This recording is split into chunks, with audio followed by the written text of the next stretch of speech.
Welcome back. I'm Marc Rudov, branding advisor to CEOs.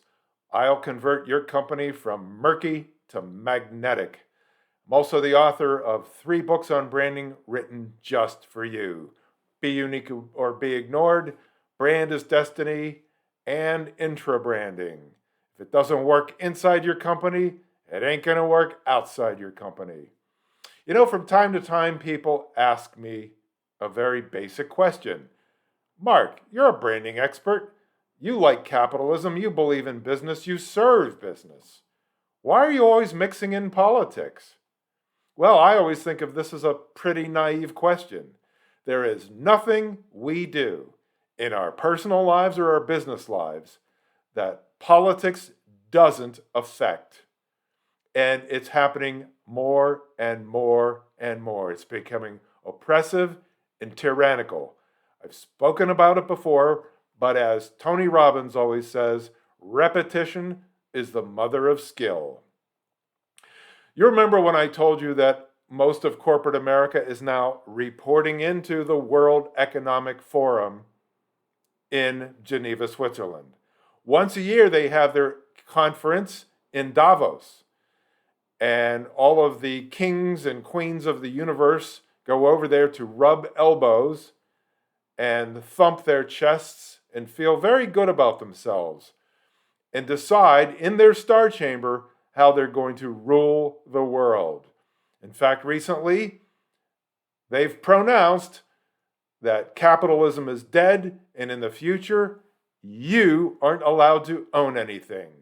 Well, isn't that great? Because all of them own a lot. And Marc Benioff, who's the founder and CEO of a well-known company called Salesforce.com, is now worth $8 billion because of capitalism. So what happens? What is the transformation of these capitalists into Marxists, or as I call them, oligarchists? What is that transformation? I just think that they become so wealthy that they change. Most men tend to be conservative, and most women tend to be liberal. Mathematically, it means that most men are going to end up with liberal wives and girlfriends who are going to influence them greatly. So when they reach this station in life where they have a lot of wealth, their wives and girlfriends are going to convert them into Marxists. That's what it is, because they start feeling guilty about all that wealth. And so what can they do now? How about control the world? That's a good cause, isn't it? Well, I told you before about the CEO is now the chief ESG officer. And ESG stands for environmental, social, as in social justice, and governance. This comes from the World Economic Forum. This is how the captains of the universe rule the world. And it's migrating into every aspect of our lives. A few days ago, Joe Biden gave his first anniversary COVID speech. It was so boring and such a downer. Yet, everybody on the left praised it as the best speech of all time.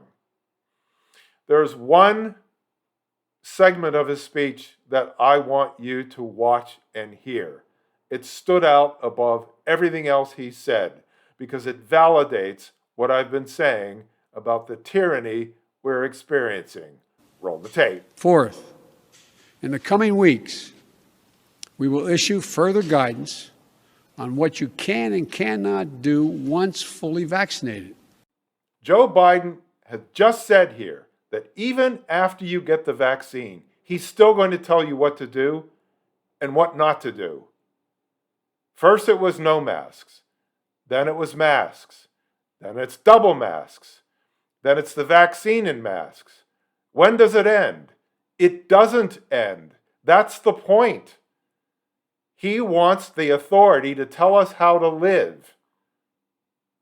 It is very dangerous, and yet there it is. Isn't it interesting that Joe Biden is president? How's that possible? You know, in January, right before Inauguration Day, many Republicans were trying to decertify the election because there were just too many questions about its authenticity and its accuracy and its legality. In fact, there are many questions that are arising on a daily basis. Many facts are coming out about irregularities in that election. But you can't say that on Twitter or else you'll get thrown off. Can't say that on Facebook or else you'll get thrown off. But right before Inauguration Day, almost 200 CEOs signed a letter asking Congress to certify the election because they wanted to uphold the essential tenets of our democracy by enabling transition of power to Joe Biden. Why would they want to do this? Donald Trump helped create the best economy those CEOs have probably seen in their lifetimes. And he did it by lowering taxes and eliminating a lot of regulations. Yet these same CEOs knew that Biden would come in to do the opposite. Why would a CEO who's supposed to be a capitalist want higher taxes and more regulations? Well, it's very simple. That's what the World Economic Forum wants, and it also drives out the riffraff, the small and medium businesses that compete with them. They don't like competition. If you don't like competition, if you like big government, you are not a capitalist. I told you before about the 4 steps to Marxism. I'm going to show them to you again. Demoralize, destabilize, disrupt, and normalize, which means that what the world has now become is the new normal. Well, isn't it interesting that Unilever, to comply with ESG regulations, has decided that the word normal is verboten. So Unilever has banned it in its health and beauty aids products. That's right. So if you are buying shampoo for normal hair, you can't buy that anymore. You had 3 choices: oily hair, dry hair, normal hair. But the word normal seems to offend people, because if you're not normal, then you're going to sit in a corner and cry, aren't you? Well, if you've gone to our Marxist schools, that's exactly what you're going to do. So to avoid hurt feelings and to comply with the S, the social justice part of ESG, Unilever has banned the word normal. And that is the new normal. Speaking of banning, the Wall Street Journal has just banned the use of the word illegal alien, illegal immigrant. The Wall Street Journal, owned by Rupert Murdoch, who, by the way, is married to Jerry Hall, who supported Biden and contributed to his campaign.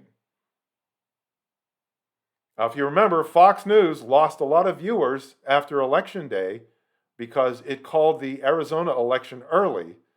And 2 weeks before the election, Rupert Murdoch announced publicly that Biden was going to win in a landslide. How did he know that?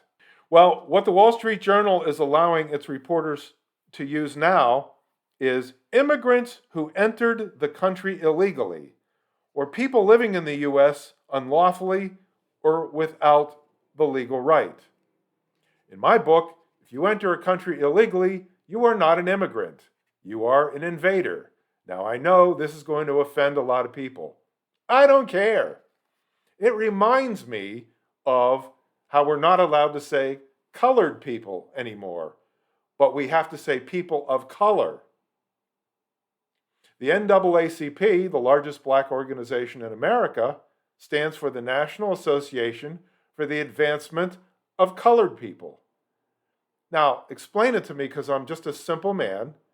If colored people is so offensive, why is it still in the name NAACP? Why haven't they changed it? Maybe I'm just not intelligent enough to grasp that.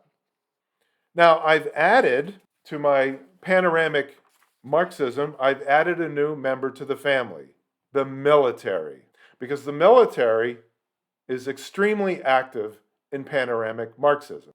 A couple of weeks ago, Lloyd Austin, Secretary of Defense, said that climate change is our biggest threat. Now, a couple of days ago, Biden couldn't even remember his name. He said that fella running that outfit over there. So the other thing that the military is doing is it's asking its airmen, sailors, soldiers, Marines to read a book by this Kendi from Boston University on anti-racism. And of course, if there's any book on anti-racism, it actually means racism. It means hatred of whites. And so this Ibram X. Kendi, every time he gets a chance, he is trashing whites, telling whites, the same thing that the White Fragility book does by D'Angelo. It's, as I said, it's happening in schools, corporations, the government, the military, big tech, mainstream media, and I think I said sports, but it's happening everywhere from all directions. These capitalists have become Marxists, not overnight, but during a slow process. Ironically, as they have gained wealth, they don't want you to have any. The other night on Fox News, Tucker Carlson admonished the military because they're now making it easier for women, pregnant women, to fly in combat. They're changing the flight suits to fit pregnant women and also to accommodate their hairstyles. Now I ask you, should a pregnant woman be anywhere near combat? No, just as China has announced that it's trying to make men more masculine. So there's this dichotomy. Tucker brings it up, and the Pentagon immediately trashed him. If you're a CEO, a chief executive officer, not a chief ESG officer, and you're trying to operate in this minefield of panoramic Marxism, it's very difficult. And as I've said before, it's very difficult to find customers who aren't woke,